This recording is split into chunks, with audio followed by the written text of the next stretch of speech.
정부 출범 이후에 세종에서 개최하는 네 번째 국무회의입니다. 여러 차례 강조했던 것처럼 이미 한계에 이른 수도권 일극체제는 부동산 문제, 교육 문제, 청년 문제, 극단적인 양극화 등 현재 우리 사회의 모든 중대 문제의 출발점입니다.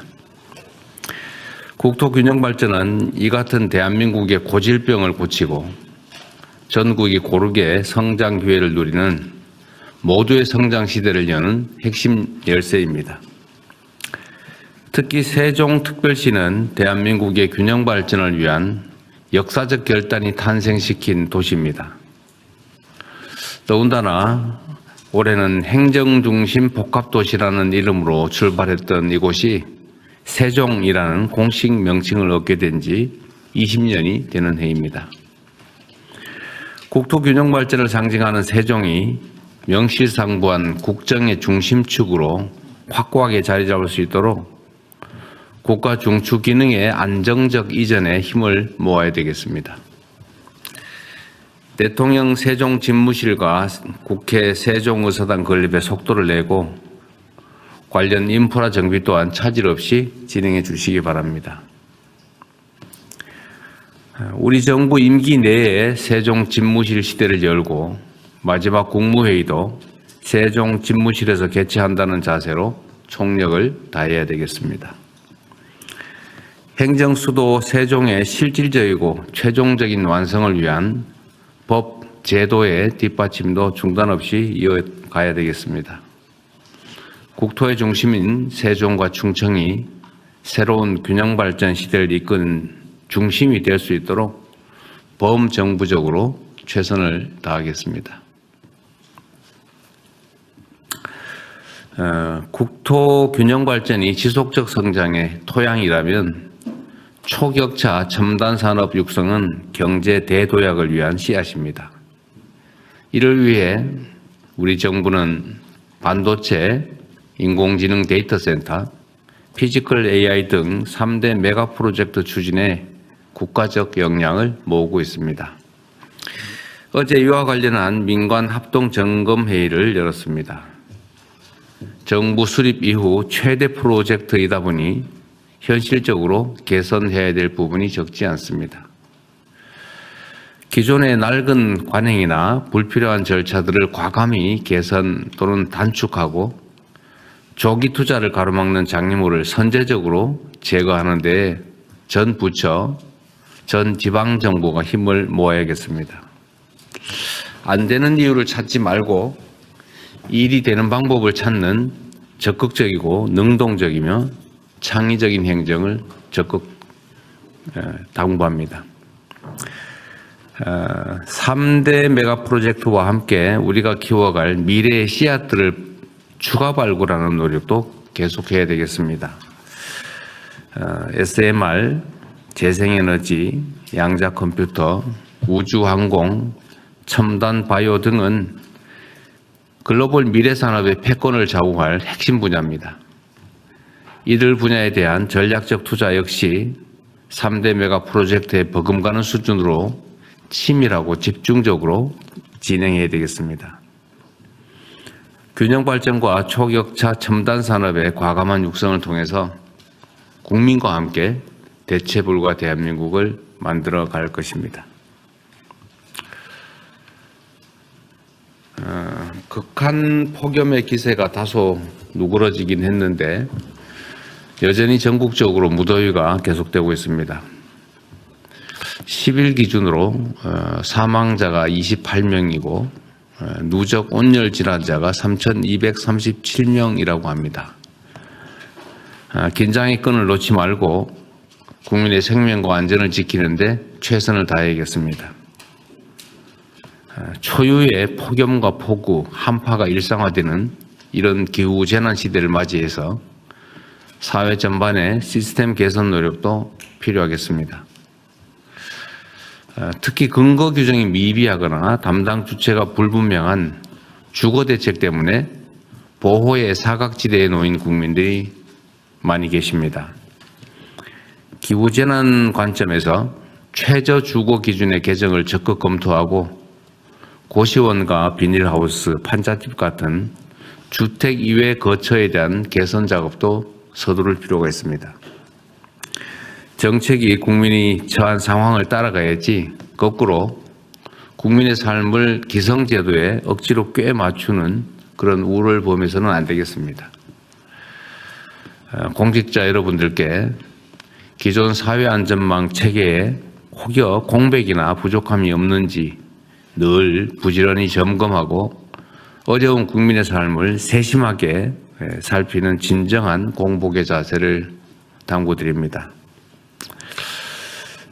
그리고 각 부처 장관님들, 또 위원장님들, 처장님들한테 한 말씀 드리도록 하겠습니다. 그 사회가 어느 방향으로 갈지, 얼마나 성과를 낼지는 사실 공직자들의 자세와 또 실천에 달려 있습니다.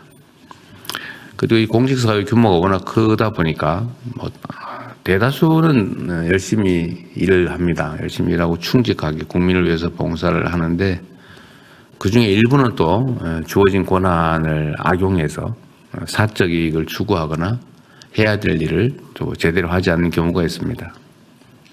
근데 이 두 가지가 완전히 분리되기도 어렵고 또 그 양자는 언제나 공존하기 마련입니다. 그래서 잘하는 것은 격려하고 또 잘못된 부분은 징계를 해야 그 조직이 제대로 유지가 되고 또 그 조직 본연의 역할, 즉 국민에 대한 봉사, 국가에 대한 헌신이 가능합니다. 그래서 충직하고 또 유능하고 성과를 내는 공직자들에 대한 포상과 보상을 좀 더 철저히 해 주시길 바랍니다. 그리고 열심히 잘하려고 했는데 실패하는 경우에 대해서 문책이나 감사를 배제해야 됩니다. 실수나 의혹에 따른 그 나쁜 결과, 이런 결과에 대해서 결과적 책임을 물어서야 누가 열심히 하겠습니까? 총리께서도 나름 준비하고 계신 것 같은데 잘 챙겨주시고요.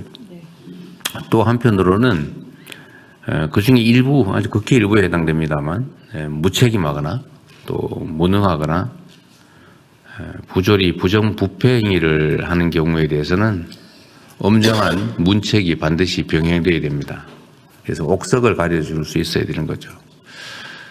성실하고 유능하고 충직한 공직자들이 자부심 가지고 자신의 일에 몰두할 수 있도록 그런 환경을 만드는 게 바로 저나 또 여기 계신 분들이 해야 될 일이라는 생각이 듭니다.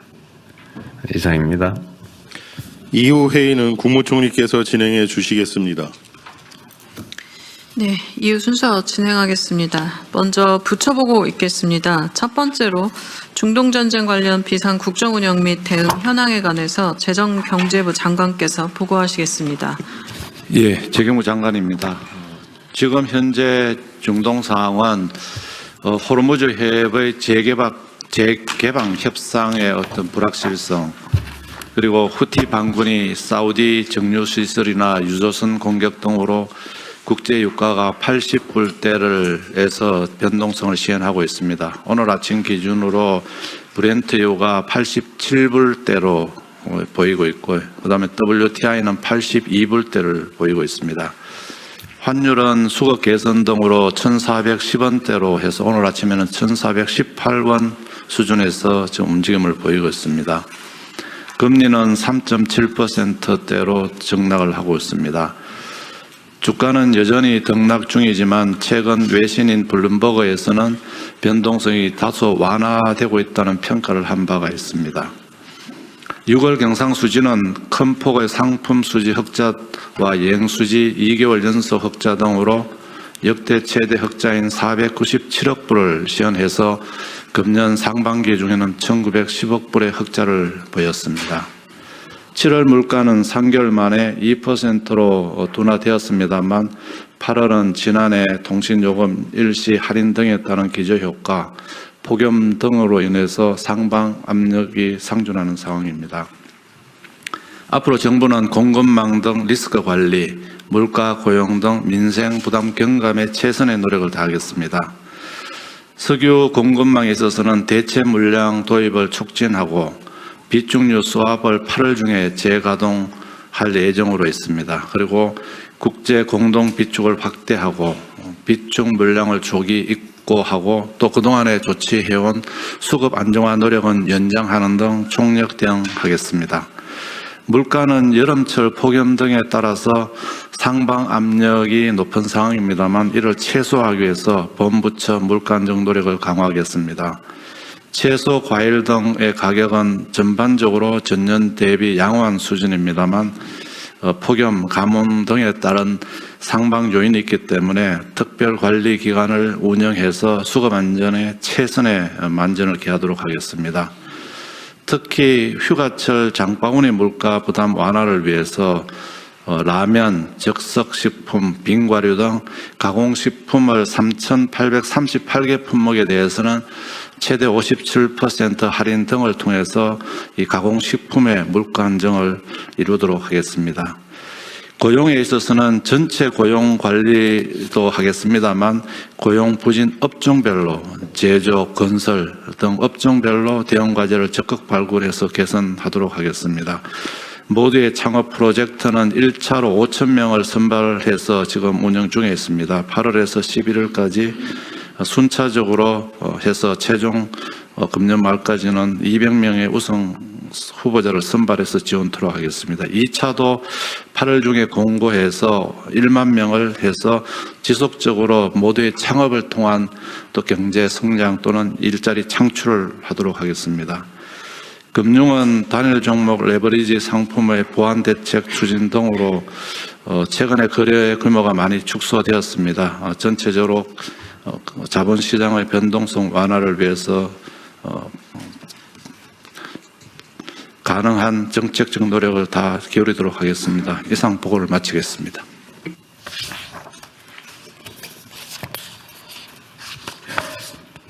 네, 다음 질의하시죠. 관련해서 의견 있으시면 말씀 주십시오. 네, 관련 이 안건에 대해서 추가 의견 없으시면 원안대로 접수하겠습니다. 다음은 메가 프로젝트 2차 민간합동 점검회의 결과에 대해서 산업통상부 장관께서 보고하시겠습니다. 네, 메가 프로젝트 2차 민간합동 점검회의 결과 보고 드리겠습니다. 어제 대통령님께서도 말씀하신 대로 대통령님 주재 정부 부처, 기관, 민간이 함께 3대 메가 프로젝트와 용인, 호남, 충청, 영남권 등 지역 메가 프로젝트의 진행 상황을 점검하고 지원 사항을 논의하였습니다. 지난 7월 6일 1차 점검 회의에서는 용인 반도체 프로젝트의 가속화 방안, 호남 반도체 광주 공군항 부지 결정 등을 논의한 바 이어서 어제는 3대 메가 프로젝트가 대기업, 중소, 중견기업, 소부장까지 함께 할 수 있도록 하는 상생 방안과 지역별 메가 프로젝트의 추진사항 점검 및 지원 계획을 논의한 바 있습니다. 첫째, 3대 메가 프로젝트의 상생협력 강화 방안입니다. 먼저 반도체 분야는 대기업, 협력업체가 함께 성장할 수 있는 반도체 생태계를 본격 구축합니다. 반도체 중소기업 투자 스케일업을 위한 5조 원 규모의 반도체 펀드 신설, 소부장 수요 기업 기술이 구매 양산까지 이어지도록 하는 함께 성장 프로젝트, 수출 소부장 기업을 위한 5조 원 규모 상생 무역금융 조성 등을 통해 소부장 중소 중견기업의 글로벌 경쟁력 확보를 지원합니다. 특히 원가 노출 등의 우려로 활용이 미진한 납품대금 연동제에 대해서는 소부장 기업이 독립 전문기관을 통해 공정한 원가 비중을 확인토록 하여 납품대금 연동제를 활성화하고 소부장 기업이 원자재 가격, 환율 변화 등에 따른 원가의 제값받기를 지원합니다. 이를 위해 관련 협회, 정부, 기업들이 함께 상생 협약을 체결할 예정입니다. 두 번째, 피지컬 AI는 정부가 초기 수요 창출을 위해 휴머노이드, 사족 로봇의 공공구매를 대폭 확대하고 대중소 협업기관 대규모 공동 R&D 지원, 협력 알라이언스 구축 등을 통해 시장을 형성, 개척하는 데 정부가 적극 지원키로 했습니다. AI 데이터 센터는 대규모 AI 데이터 센터 구축을 계기로 AI 데이터 센터 관련 소부장 솔루션 실증을 위한 초대형 테스트베드 구축, 대중소 솔루션 동반 수출 지원 등 동반 성장 패키지를 지원키로 하였습니다. 이를 통해 3대 메가 프로젝트가 대중소 중견기업, 완제품 소부장 기업 등 생태계를 중심으로 선순환하도록 해나가겠습니다. 이어서 지역별 메가 프로젝트 총력 지원 파트입니다. 먼저 반도체 관련 용인 반도체 산단의 조기 준공과 안정적 운영을 위한 전력 용수를 면밀히 점검하고 차질 없이 진행되는 것을 확인하였습니다. 기후부를 중심으로 41년까지 최종 수요 14.7기가와트 공급 등 전력과 용수를 적기 공급토록 시행하겠습니다. 호남권은 조속한 반도체 클러스터 가동을 위해 부지 인프라 확보를 위한 조치를 점검하고 빠른 속도로 사업이 본궤도에 오를 수 있도록 중앙, 지방정부, 기업이 협력해 나가기로 하였습니다. 우선 광주 군공항 부지를 반도체 국가 산단으로 조기 활용토록 하기 위해 국방부를 중심으로 28년 중순까지 광주기지 기능을 다른 군 기지로 임시 배치하는 방안을 추진키로 하였습니다. 이와 함께 29년 팹 1차 완공 목표로 국토부를 중심으로 국가 산단 조성, 산단 수립 계획 등을 빠른 속도로 추진해 나가기로 하였습니다. 다음 페이지입니다. 아울러 필요한 핵심 인프라인 전력 용수에 대해서는 지역 내 재생에너지와 ESS, 열병합 LNG 발전으로 안정적 전력 공급을 뒷받침하고 특히 1단계 지중선로 공기를 단축하는 등 기후부를 중심으로 빈틈없이 지원해 나갑니다. 충청권 영남권 프로젝트입니다. 7월 2일 충청권에 8개 기업 392조 원의 투자 계획을 발표한 바 있습니다. 어제 점검한 결과 현재 26년 6개 기업이 착공 증설을 시작으로 27년부터 순차 완공될 것으로 예상되며 현재 순조롭게 진행 중인 것으로 파악되었습니다. 아울러 7월 3일 발표한 영남권 12개 기업 312조 원의 투자 계획도 현재 순조롭게 진행되고 있습니다. 정부는 충청권 TF, 영남권 TF를 각각 구성하여 관련 기업이 애로사항을 신속하게 해소하는 등 밀착 지원하여 충청권 영남권 프로젝트 투자 계획들이 차질 없이 준공될 수 있도록 노력할 예정입니다. 마지막 향후 계획입니다. 대통령님 주재 메가 프로젝트 민간합동 점검회의를 필두로 국조실, 산업부 등을 포함한 전 부처가 긴밀히 협업하여 메가 프로젝트가 반드시 성공되도록 지속적으로 점검, 지원해 나갈 계획입니다.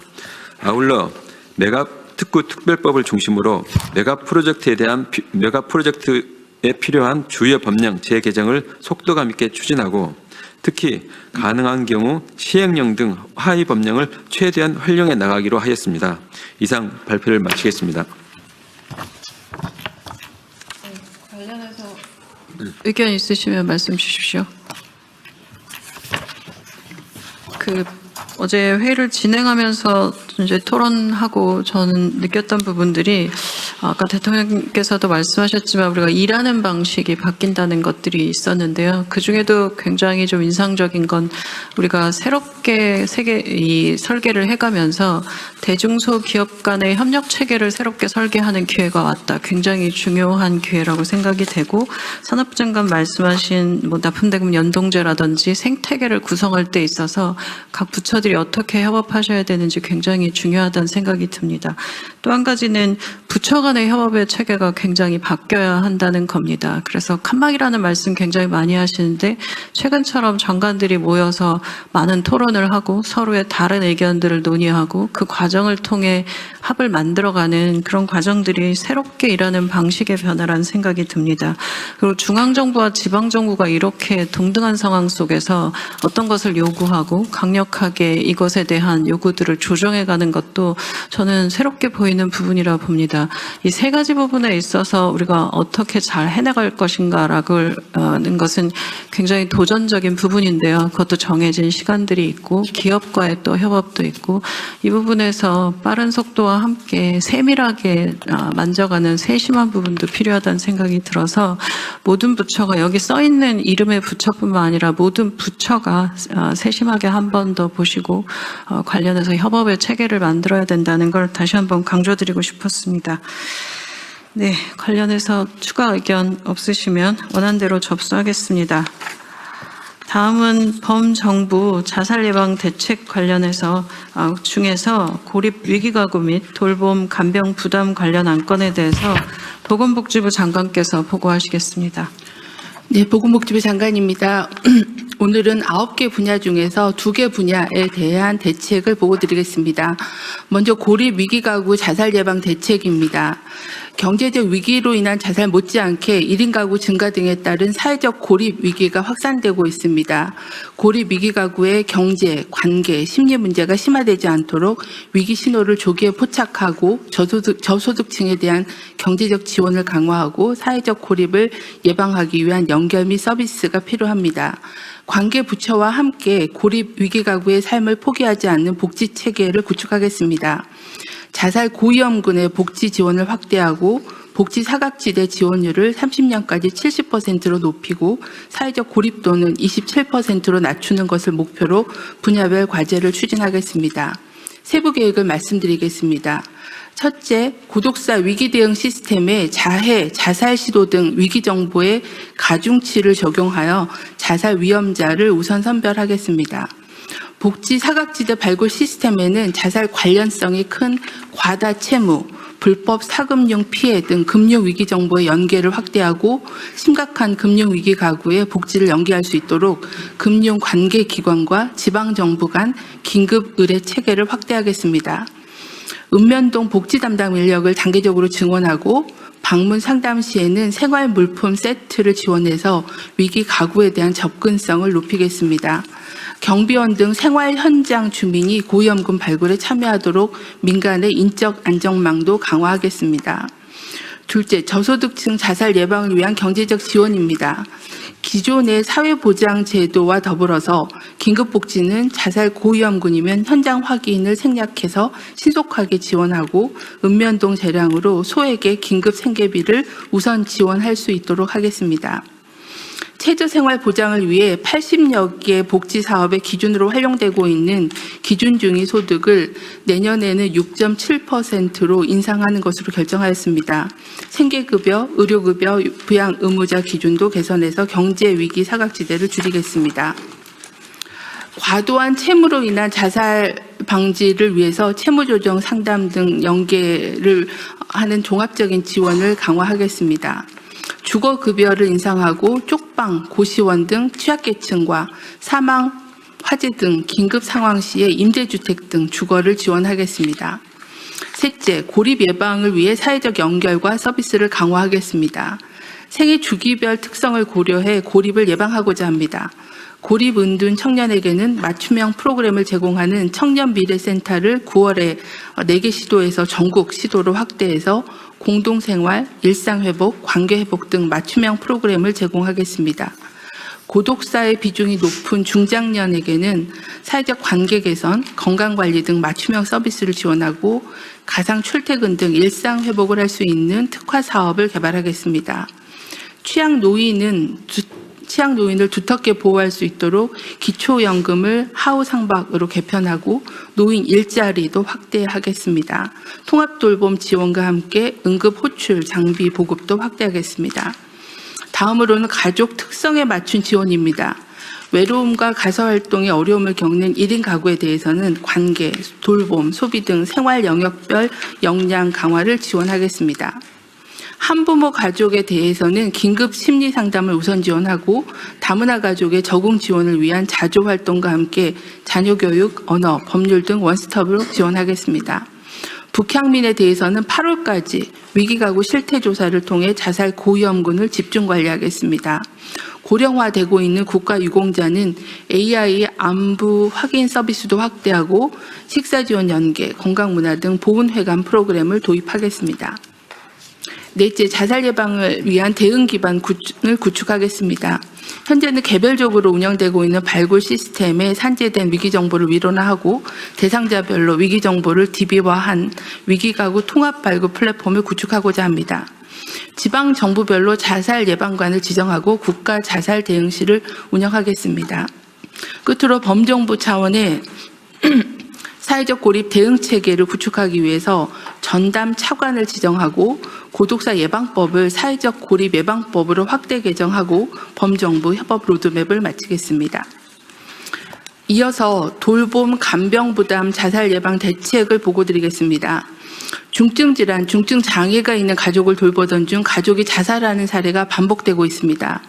돌봄 부담에 따른 자살 사례를 분석해 보면 주로 고령 부부 사이에서의 간병, 중증 장애 자녀를 돌보던 중에 있었으며 장기간 홀로 24시간 쉼 없이 가족을 돌보던 중 돌보던 가족 본인도 심각한 질병이나 우울증을 앓게 되거나 한계에 봉착했다고 판단했을 때 안타까운 자살 사건들이 발생한 것으로 파악되었습니다.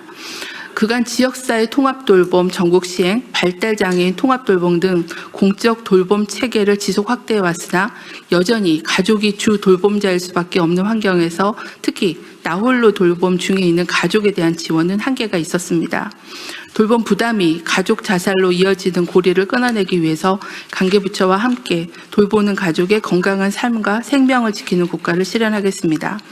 돌봄 부담에 따른 가족의 위기 신호를 빠르게 포착 지원하고 가족의 돌봄 부담을 완화하며 가족 돌봄자의 소진을 예방할 수 있는 서비스와 체계적인 정책 기반을 만들어 가겠습니다. 세부 추진 과제입니다. 첫째, 돌봄 자살 위기 가족을 먼저 찾아가겠습니다. 올해 하반기 사회보장 데이터를 활용해서 중증 치매, 발달장애인 등 돌보는 가족 중 돌봄 부담이 높을 것으로 예상되는 자살 고위험 가구를 집중 발굴, 조사하겠습니다. 돌보는 가족이 고령자이거나 돌봄 서비스를 일정 기간 미이용한 경우 등을 우선적으로 발굴할 계획입니다.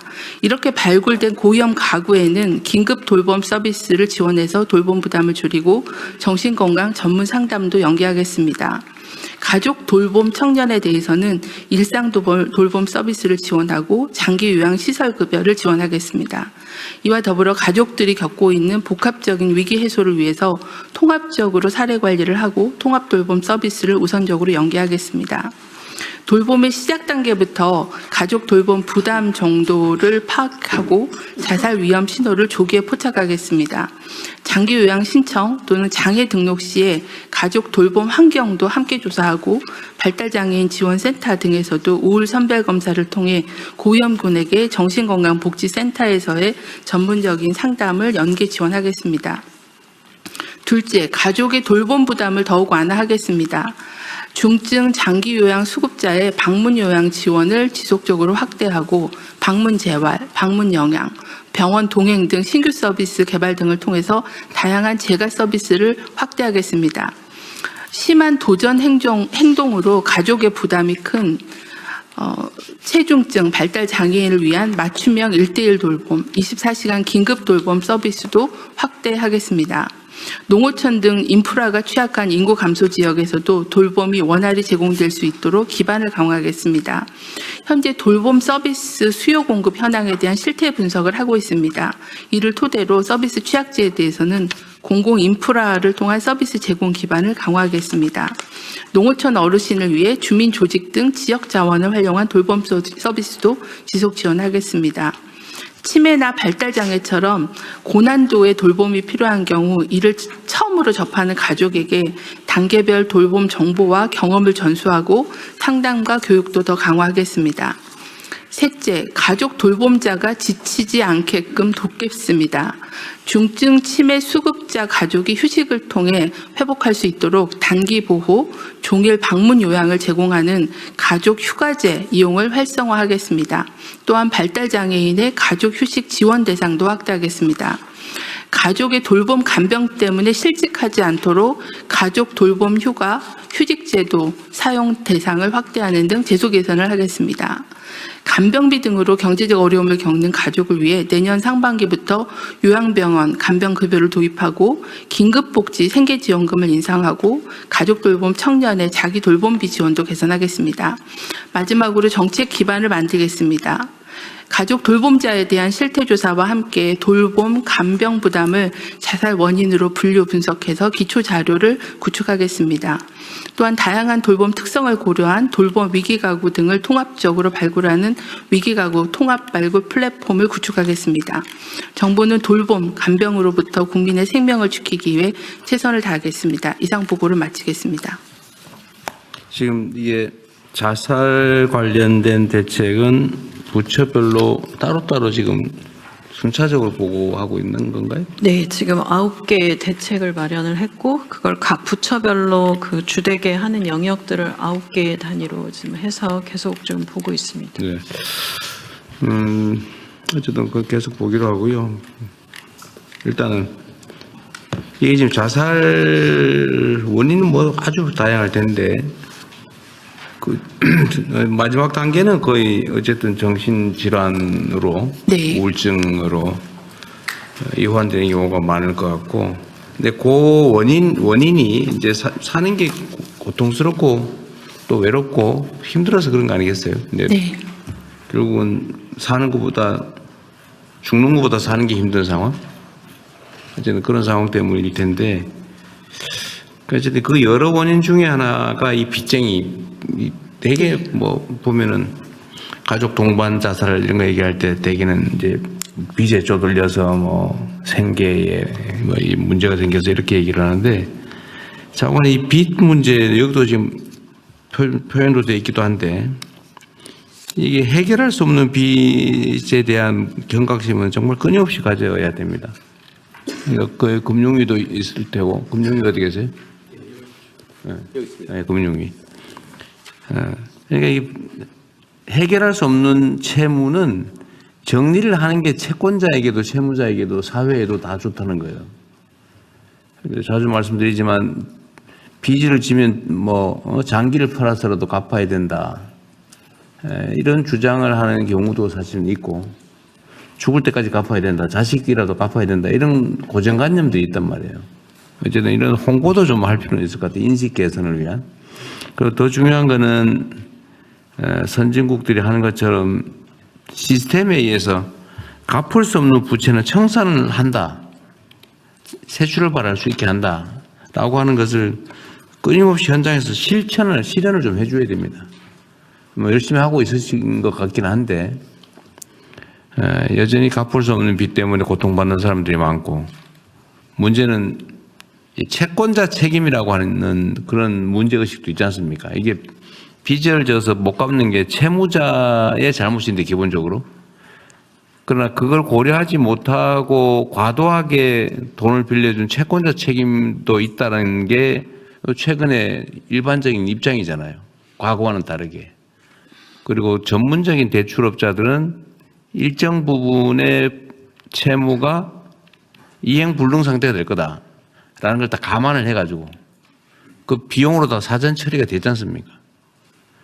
그러니까 실제로 예견된 상황이 벌어져서 못 갚는 경우는 그럼 원래 청산을 하는 게 원래 예정되어 있는 거죠. 근데 너무 인색하단 말이에요. 그래서 이거는 좀 더 적극적으로 좀 해주면 좋겠어요. 그리고 시스템적으로 전에도 한번 봤는데,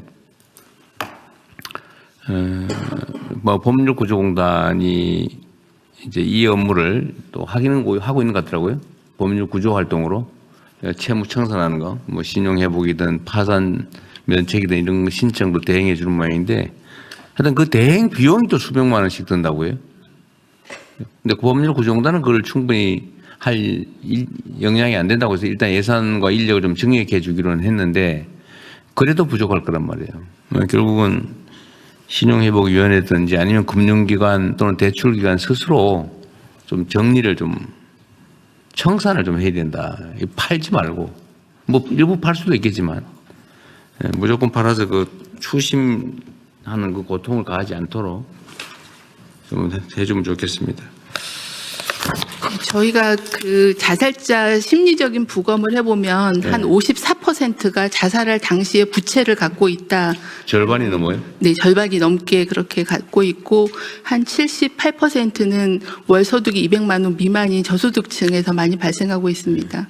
현재 그 올해 5월까지의 잠정적인 자살 통계가 나왔는데요. 올해는 한 733명이 5월까지 감소해서 전년 대비 12.3% 정도의 자살 자살자가 감소해서 5월까지는 계속 한 달에 한 150명 가까이 자살자가 감소하고 있는 추세는 계속 유지는 하고 있습니다. 주된 이유가 경제적인 위기에 대한 원인이 좀 제일 많이 감소한 걸로 보고 있어서 계속 그 금융 위기자에 대한 발굴과 또 복지 서비스 또는 심리 상담 서비스 연계하는 것들을 그 금융 그 기관들 또는 금융 관련된 부처들하고 계속 연계를 강화하고 있는 중입니다. 지금 우리가 연간 공식 통계로 잡히는 자살자 숫자만 해도 14,000명이 넘죠. 작년에 13,900명이 사망하셨고요. 올해 5월까지는 한 5,200여 명 정도 보고되고 있습니다. 어쨌든 각 부처에서 노력해준 덕에 많이 줄고는 있는데 어쨌든 그것도 사실은 여전히 많은 상태죠. 네. 지금 OECD 평균 대비 우리가 한 3배 정도 된다는 3배 거 아니에요? 가까이 높습니다. 어쨌든 우리가 관심을 많이 못 기울였기 때문에 생긴 일인데 좀 더 챙겨주시기 바라고요. 그럼 복지부 장관 말씀하신 것처럼 이제 잘 드러나는 것은 어쨌든 살기 어렵다, 먹고 살기 어렵다, 빚 때문에 못 살겠다. 뭐 그게 지금 70%? 네, 부채를 갖고 사망하신 분이 한 54% 54% 정도고요. 월소득 200만 원 미만이 한 78%. 가난 때문에. 경제적인 위기가 상당히 큰 영향을 미치고. 월소득 200은 가구 단위를 말하는 거죠? 네, 그렇습니다. 개인이 아니고. 어쨌든 살기 어려워 생긴 문제인데 그래서 기초연금 이거 정비하는 거 있지 않습니까? 기초연금 정비도 복지부 소관이거든요. 네, 복지부가 지금 정부 내에서 최종 조율을 하고 있는 상황입니다. 네. 어쨌든 우리 국민 여러분께서도 한번 관심 가져주시면 좋을 부분인데 과거에는 국민 기초연금이 이제 20만 원 정도로 소액이었기 때문에 이제 70%까지 다 지급하는 걸로 그렇게 정리가 됐지 않습니까? 똑같이. 근데 지금은 35만 원? 지금은 34만 9,700원이어서 35만 원. 35만 원쯤 되는 금액을 계속 연간 3% 정도 증액해 가고 있죠. 물가 상승률만큼 네. 인상하고 있습니다. 계속 증액을 하고 있어서 이게 지금 35만 원에 이르렀고 부부로 따지면 한 70만 원 가까이 되는데 앞으로 우리 계획으로는 부부라는 이유로 감액하지는 않는다. 그 지금 20% 감액하고 있는 거 안 하기로 했잖아요. 네, 저소득층부터 좀 단계적으로 완화하는 방안을 검토 중에 있습니다. 네. 어쨌든 또 한 가지는 이제 하후 상박형으로 앞으로 올라갈 부분이나 이거 하후 상박형으로 좀 하자. 그러니까 지금 상위 70%니까 월 소득이 가구당으로 따지면 700만 원? 부부하면 700만 원이라고 그랬던가요? 선정 기준이 기초연금 선정 기준이 현재는 소득 산정액으로 한 247만 원 정도 1인당 247만 원 정도인데요. 그거는 소득과 재산을 다 산정한 소득 산정액 기준으로 247만 원 정도. 그럼 부부 기준으로 가구 두 명으로 하면 월 소득이 500만 원씩 안정적으로 꼬박꼬박 나오도 지금 이제 기초연금을 지급하고 네. 있는 거죠. 이론적으로는. 네. 그래서 이게 우리가 이제 결국 세금으로 하는 일인데 월 소득이 500만 원 가까이 되는 안정적으로 고정적으로 500만 원 가까이 되는데도 기초연금을 부부의 경우 70만 원. 그러니까 뭐 이제 나 죽어야 되겠다 이렇게 생각하는 부부는 깎았으니까 한 50만 원 정도인가요? 네, 50몇만 원 정도죠. 하면 이게 그 50몇만 원이 가진 가치가 너무 다르다는 거예요. 네. 그래서 이걸 좀 하후 상박형으로 좀 조정을 좀 하자.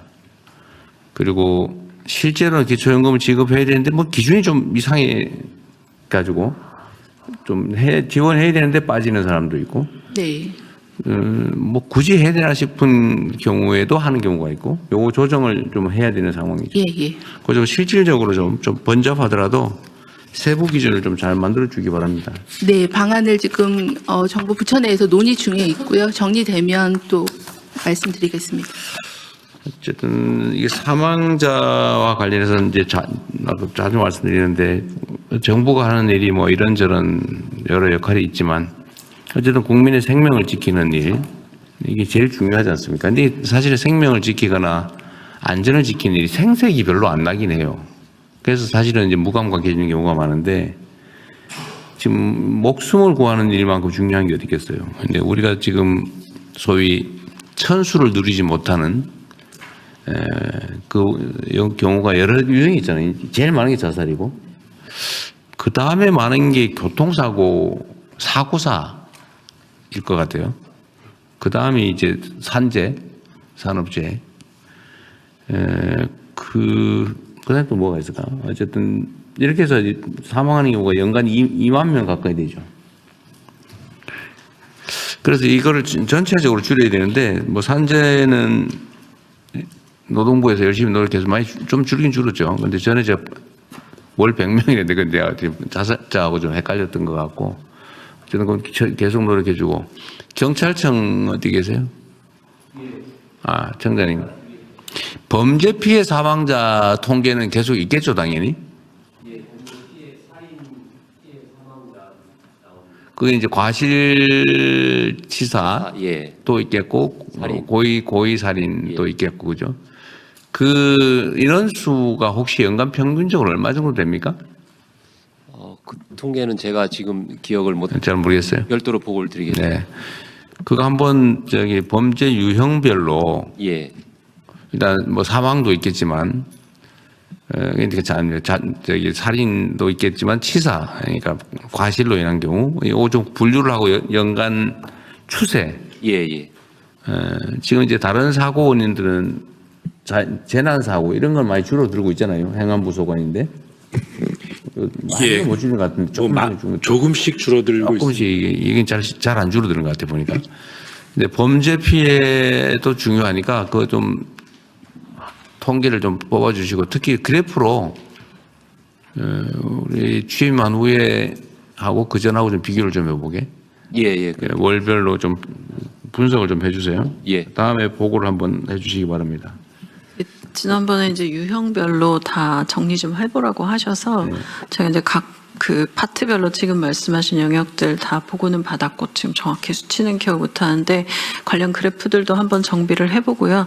그리고 이 유형에 따라 지금 다른 해법들이 있고, 재난이나 아까 범죄 같은 경우는 숫자는 많지 않은데 이제 재난 같은 경우는 재산 피해로 좀 더 바뀌고 있는 중인 것 같습니다. 그래서 유형 단위별로 이제 어떻게 다른지, 그리고 자살의 경우도 많은 이유가 사실 경제고, 경제가 아니고 심리라고 하지만 또 열어보면 다시 경제고 이런 경우들이 많습니다. 그래서 그 경제적인 부분을 어떻게 해결할 거냐가 가장 큰 일인 것 같고, 그것 때문에 그냥 드림과 기초연금 관련된 부분은 굉장히 이제 중요한 사업 중에 하나라는 생각이 들고요. 이 예방 차원에서 또 한 가지는 오늘 나왔던 대책 중에 전 중요하다고 보는 게 돌보는 가족들에 대한 문제들입니다. 그리고 자살하신 분의 가족들에 대한 부분들도 역시 세심하게 관리하지 않으면 안 되는 부분이어서 오늘 나온 대책은 그런 부분에 의미가 있다고 봅니다.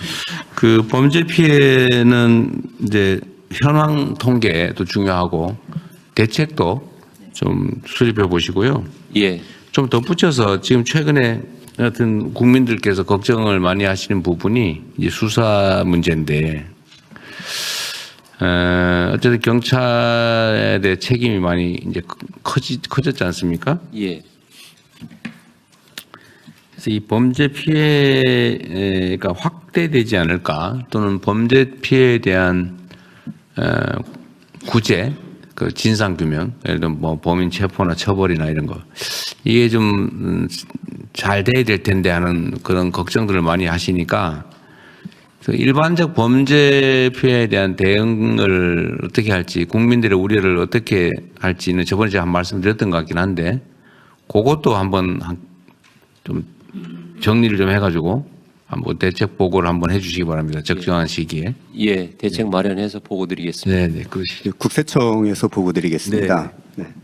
그 국세청에서 역점적으로 추진하고 있는 체납관리단이 체납 징수 활동만 하는 것이 아니라 체납자 중에 생계가 곤란한 분 1,566명에 대해서 복지연계 신청을 해드렸습니다. 근데 이 중에는 이제 생활고 등을 비관해서 자살 시도를 했던 분들도 다수 있으십니다. 그래서 앞으로 체납자 실태 확인 과정에서 뭐 생계가 어렵거나 자살 고위험군으로 판단되는 경우에는 이 전문 기관과 즉시 연계해서 도움을 받도록 해서 이 대통령께서 말씀하신 체납관리단의 일석오조 효과가 거양되도록 하겠습니다. 지금 현재 체납관리단 활동은 몇 명이 하고 있어요? 지금 6,000명 하고 있고요. 이번에 이제 4,000명 추가 모집했는데 역시 4.7대 1에 지금 높은 경쟁률을 기록을 하고 있습니다. 지원자가 많은 모양이군요. 예. 요즘 뭐 먹고 살기 너무 어려우니까. 지방 정부들은 어떻게 하고 있어요? 네, 지방 정부에도 이번에 올해 그러니까 2,000명을 다 합쳐서. 증원을 해줬고요. 그러니까 관리자를 해서요. 그리고 내년부터는 6,000명으로 늘려서 예, 3년간 유지를 해서 총 연인원 2만 명. 지방 정부만 2만 명? 네네. 어쨌든 그게 4년간 이제 연인원. 추가 고용 효과가 있는 거잖아요. 네네. 그렇습니다. 그러니까 연 인원 말고 그러니까 평균으로 하면 내년부터는 6,000명이 유지. 6,000명 정도. 예. 6,000명을 한 2년, 네네. 3년. 3년, 네, 3년 정도. 근데 어쨌든 이게 우리가 많이 놓치고 있는 것들인데 이거 한다고 지금 인건비가 손실이 나지 않지 않습니까? 이 인건비 이상이 수입이 있죠. 네, 세외 수입. 세청은 어떠세요? 지금 현재 실적으로 투입 예산이 한 190억 정도 되는데요. 즉시 추징한 체납 세금만 630억이 넘어서 3배 이상의 세수 효과는 거두고 있습니다. 인건비 대비 3배 정도. 사실 좀 더 많이 늘려야 되는 거죠. 이게 체납단 국세 체납자, 국가 세외 수입 체납자 총수가 얼마 정도예요, 지금 현재? 국세 체납자는 한 130만 명 정도 되고요. 국세외 수입은 저희가 받은 숫자는 한 400만 명이 넘습니다. 어쨌든 합치면 한 500만 명 정도. 물론 중복도 있겠지만. 이제 이 사람들이 왜 못 내고 있나, 왜 안 내고 있나를 체크를 해보면 아까 말씀드린 대로 경제적 이유로 지금 처리 못하고 있는 사람이 꽤 많고 지금 현재 발굴한 것만 1,500명이 넘는다 그 말이잖아요. 예, 그렇게 하고 이것뿐이 아니라 이제 그 생계형 체납자 중에 뭐 재산이 없거나 소득이 없어서 일정 요건을 충족을 하면은 저희가 납부 의무 소멸을 시켜주고 있습니다. 지금 한시적으로 그 인원도 한 4,900명이 넘습니다. 결손 처분해서 예. 일상적인 경제 활동이 재기가 가능하게 가능하도록 왜냐하면 만들어주는. 체납이 되면은 그 신용기관에 그 기록이 가면 신용 불량자가 돼서 경제적 활동이 어렵거든요. 그래서 무재산 무소득이 되면은 저희가 납부 의무 소멸을 시켜주고 있습니다. 네, 알겠고요. 그다음에 생각난 김에 전에 제가 이게 생산적 일자리를 각 부처별로 다 발굴을 좀 해보라고 지시했었는데 그거 결과는 어떻게 됐어요? 그거 제가 못 챙긴 것 같습니다. 다시 챙겨보겠습니다. 근데 우리 장관님들은 저번에 제가 이거 국무회의에서 말씀드렸는데 각자 챙기고 있나요?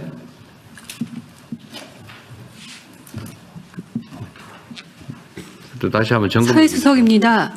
관련해서 보고 말씀드리겠습니다. 네네. 네, 고용노동부 중심으로 해서 많은 부처의 일자리 관련해서 모았고요. 관련해서 대수호 때 보고 드릴 예정입니다. 좀 늦어지는 것 같고 이게 제가 이 말씀을 드리는 이유는 우리가 일자리가 많이 부족하잖아요. 근데 우리가 이제 다른 선진국 대비 소위 공공 일자리 수가 상대적으로 적다는 거고 근데 여기에 대해서는 언제나 정치적 논쟁이 있어요. 이게 작은 정부냐 큰 정부냐 이래가지고 공공 일자리 늘리는 건 낭비다 뭐 재정 포퓰리즘이다 이런 주장들이 있는데 그냥 그야말로 그 노인 일자리 중에 일부 유형은 사실 생산성이 거의 없는데 그냥 복지 지원 정책으로 하잖아요. 그런 것도 필요하지만 그것보다는 이거 예를 들면 지금 체납관리단처럼 투입 비용보다도 편익이 훨씬 높은 그런 경우가 많단 말이에요. 근데 이거를 대규모로 하려고 하니까 눈에 잘 안 띄는데 각 부처의 각 뭐 과 단위로 쭉 뒤져보면 요거는 이런 일을 새로 사람을 추가 고용해서 시키면 지출 비용보다 편익이 직설적으로 얘기하면 이익이 더 많이 남겠다. 경제적 이익이. 이런 게 상당히 많거든요. 저번에 우리 그 식약처도 사실은 그 심사요원은 심사요원을 예산 늘어난다고 안 늘리고 있다 보니까 심사 기간이 길어져 가지고 손해고 근데 그게 심사위원을 늘려서 심사 건수를 많이 받으면 오히려 더 이익이었다는 거 아니에요? 네, 그렇습니다. 지금 그건 다 처리하고 아니요, 아직 저희가 100명이 더 부족합니다. 왜 못했어요? 그거 지금 관계 부처와 협의하고 있는데요. 그러니까 이것도 관료주의 병폐 중에 하나예요. 그거 빨리 해야지. 그만큼 손해 보고 있는 거잖아, 그죠? 그러니까 승인을 못 받았다. 쉽게 말하면 행안부 소관이? 뭐 행안부에서 1차적으로 도와주시면. 네, 행안부 좀 서둘러 주세요. 그게 그 전에 더 들으셨을 텐데, 하여튼 심사 요원들이 숫자가 부족해서 업무가 밀린다. 그러니까 심사 기간이 길어진다. 근데 1년을 늘리면 인건비가 들어가는데 그만큼 재정 손실이 아니다. 심사비를 받기 때문에 네, 심사 더 남는다. 지금 그렇게 얘기했거든요. 네, 내년 그 정기 내년으로는 일부는 올해, 일부는 내년 이렇게 했던 거예요. 예, 조직도 늘려. 네. 예. 하여튼 그런 것도 저는 뭐 굳이 내년까지 해야 되나 싶긴 한데 또 예산 편성에 문제가 있겠죠. 하여튼 그렇게 얘기하고 하여튼 그런 사례들이 많이 있다는 거예요. 잘 찾아보면 그러니까 각 부처 단위로 그 장관께서 생각해봐야 잘 알겠어요, 모르겠지. 이 방송을 보는 우리 중간 관리자, 우리 간부들도 자기 업무 소관 영역에서 그런 게 있나를 살펴봐야 된다는 겁니다. 찾으면 많아요. 예를 들면 한 10명, 뭐 서너 명 이런 거라도 다 긁어 모으면 얼마나 많겠어요. 지방정부에도 상당히 있을 거거든요. 네, 지난주에 업무 보고 드렸습니다만 외교부에서도 ODA를 활용해서 한 4,800명 정도를 해외에 보내서 이 사람들이 2, 3년 일하다 보면 해외에서 자리도 잡고 네. 그런 게 있고 제외 공관의 인턴도 이번에 특히 지방에서 보내는 것으로 해서 네. 처음 추진하고 있습니다. 네. 뭐 그것도 있고 하여튼 다 좀 찾아보세요. 대통령님, 저희도 그 지적처도 한 말씀 드리겠습니다. 네. 돈 버는 공무원의 원조는 뒤집기단처입니다. 저희 특허심사관이 연봉이 8천 정도 되는데요. 1인당 연간 4억 5천을 벌어드립니다. 그 중에 35%는 해외 소위 말하는 마이크로소프트 특허 신청하는 거예요. 예, 모든 그 빅테크들이 기술 개발하면 특허를 신청하거든요. 그렇죠. 예. 그 유지하기엔 등록료가 연간 어마어마합니다. 그래서 저희가 지난번 대통령님께서 특허심사관을 1,000명 증원하라고 하셨지 않습니까?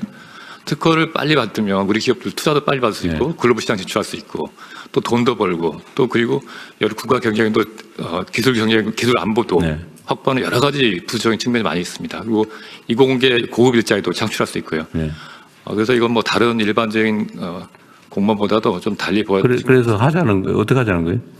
그래서 지난번에 했다고 말이에요? 1,000명을 증원해야 되는 필요가 있습니다. 아, 네. 근데 그것도 보고한 거예요? 예, 지난 보고 드렸고요. 지금 행안부랑 단계적으로 증원 대책을 추진하고 있습니다. 행안부. 예, 제 기억이 정확한지는 해명을 좀 해야 될 것 같아요. 올해 안에는 한 200명 정도 늘어나는 걸로 알고 있습니다. 내년에 더 늘려보도록 하겠습니다. 네, 네. 하여튼 이것도 뭐 행안부 나름의 사정이 있겠지만 굳이 이걸 올해 내년으로 나눠 가지고 해야 되는지는 잘 모르겠어요. 예, 그건 한번 좀 보시고. 예, 업무 분석을 해서 업무 분석 절차가 그러니까 올해 할 수 저렇게 있는 주장을 하시지만 저 주장이 맞는지를 객관적 합리적으로 하는 절차가 필요하다. 예, 검증을 하고 있습니다. 알겠습니다. 하여튼 각 부처에서는 저렇게 뭐 1,000명 이런 건 정말 훌륭한 일인데 그 말고도 제가 말하는 거는 3명, 5명 하다못해 1명이라도. 왜냐하면 그게 좋은 일자리거든요. 공공 일자리라고 하는 게. 좋은 일자리인데 왜 그걸 방치해 놓고 행정 효율도 떨어뜨리고 그러고 있습니까? 그러니까 그거는 가능하면 이건 효과가 있다. 편익이 크다라고 생각되는 거는 좀 더 적극적으로 발굴해 주세요. 이거 그냥 큰 덩어리 몇 개 하자는 거 아닙니다. 이거는 못 해오는데 왜 못 해오는지 체크 한번 해야 되겠어요. 네, 대통령님, 네, 제가 좀 순서가 지나갔는데요. 범죄 피해 통계와 관련해서 지금 대한민국 정부 수립 이후 최초로 여성 폭력 피해로 사망한 여성들에 대한 그 사망 통계가 지금 구축 중에 있다는 말씀을 드립니다. 네. 네, 그 부분에 대해서 아직 확정적인 것은 아닌데 데이터처와 경찰청 성평등부가 함께 매해 여성 폭력으로 사망하는 여성들의 그 숫자를 지금 확인하기 위해서 그 통계를 구축. 네, 그래야 되겠죠. 그것도 중요한 의제니까요. 하여튼 이거 누가 관리하실래요? 이거 지금 말씀 저번에 주셨으니까 아까 총리께서- 사회수석도 정리하셨다 했고 같이 보고 해서 제대로 보고 드리겠습니다. 네, 이건 저희 제가 지금 보면 그렇게 막 적극적으로 한 것 같지는 않아서. 네네. 제 표정들이 그래요. 지금 실제로 행안부랑 수요도 있으신 것 같고 또 일자리를 발굴하는 측면 또 공공의 의미 있는 일경험이 가능한 자리들 적극적으로 보고 그리고 다시 챙겨서 보고 드리겠습니다. 어떤 그런 예를 들어 행정의 편익이라고 하는 게 물론 개선할 수 있는 경우가 가장 좋은데 그렇지 않더라도 예를 들면 우리 경찰 국정원들 다들 애쓰고 있는데 요즘 보이스피싱이 많이 줄어들었잖아요. 제가 통계 자료를 보니까 한 1년 사이에 건수하고 피해액이 거의 절반 이하로 줄었던 것 같은데 지금은 보이스피싱 때문에 피해받았다 전화받았다 많이 줄었거든요. 체감적으로. 근데 여기 인력이 얼마나 투입이 되는지 모르겠는데 하여튼 이 인력 투입 내가 수십 명도 안 될 것 같은데 보니까 물론 다른 기관들 하면 100명. 네, 대통령님 총리실. 네. 어쨌든 인원수 투입에 비해서 어쨌든 국민들의 범죄 피해가 월간 단위로 수백 수천원씩 줄어들었기 때문에 어제 이런 게 편익이거든요. 근데 이런 데는 아끼지 말아야 된다. 인력 투입이나 이런 거 좀 잘 찾아보자 그 말입니다. 네, 말씀해 주십시오. 아닙니다. 예, 한 80에서 90명 정도 투입됐습니다. 90명 정도요? 네, 그러니까 거기에 비하면 국민들의 피해가 줄어드는 효과는 엄청나게 크죠. 네, 잘 찾아보시고요. 이건 좀 더 적극적으로 해주세요. 사람들 먹고 사는 문제도 힘든데. 네, 이건 적극적으로 챙겨가지고 잘 만들어 보겠습니다. 추가 의견 없으시면 노동부 장관입니다. 한 말씀만 드리겠습니다. 네. 총리님께서 말씀하셨던 가족의 돌봄 간병 때문에 직장을 그만두는 일을 없애야 되는데요. 한 번씩 다 겪었을 건데 가족 중에 누군가 아프거나 돌봐야 될 가족이 있을 때 누군가는 직장을 그만둬야 되는 거 아닌가 고민하게 됩니다. 이 경우 특히 여성에게 집중됩니다. 따라서 저희들이 가족 돌봄 휴가 휴직 제도를 활성화해야 되는데 제가 하나 들었던 이야기 중에 돌봄 휴직을 신청했더니 친정어머니 재직증명서를 떼와라 이런 이야기를 들어서 이 도대체 무슨 말인가. 친정어머니 재직증명서를 떼오라. 라고 그래서 이 도대체 무슨 이야기인가 했더니 거기 바로 사업주의 거부 사유 중에 노동자 외에 다른 가족이 돌볼 경우가 있을 경우 돌봄 휴직을 신청하거나 했을 때 거부할 수 있는 사유 중에 본인 말고 다른 가족도 돌볼 수 있는 사람이 있다면 친정엄마가 할 수 있으니까. 그럼 재직증명서를 떼오면은 당신 말고는 돌볼 사람이 없다는 걸 입증하라는 겁니다. 그래서 제가 너무 어이없다고 생각했는데 이번 기회에 사업주의 거부 사유 중에 신청한 노동자 외에 다른 가족이 돌볼 수 있는 경우라고 하는 것들을 삭제하는 것을 추진하고 있습니다. 이렇게 해서 최소한 가족들이 누군가 돌봐야 될 사람이 있을 때 직장을 그만둬야 되는가 하는 고민을 하지 않도록 하고 최소한 눈치 보고 휴가 휴직 쓰지 않도록 하겠습니다. 여성에게 좋은 일자리가 모두에게 좋은 일자리라고 생각합니다. 노동부 장관이 그 말씀하니까 제가 얼핏 떠올랐는데 네. 어디 기사에 보니까 약간 다른 얘기인데요. 노란봉투법에 의한 쟁의 대상인지 아닌지에 대해서 네. 명확한 규정, 예를 들면 사례나 이런 것들을 좀 명확하게 좀 해야 되는 거 아니냐라고 했는데 네. 규정을 안 만들고 있다. 이런 비판이 있더라고요. 시행령으로 만드는 것은 안 된다라는 이제 취지. 시행령 사항은 아니다. 네, 시행령으로 만들 수. 노동부 지침이나 이런 게 있으면 되는 거죠. 저희들이 행정 해석으로 이미 다 내렸습니다. 근데 해석하고 지침은 다른데. 아마 해석은 그냥 의견일 뿐이고. 네. 지침은 그러면은 어떤 것이 되는가를 다 일일이 나열을 해야 되는데. 예를 들어서는 할 수 있죠.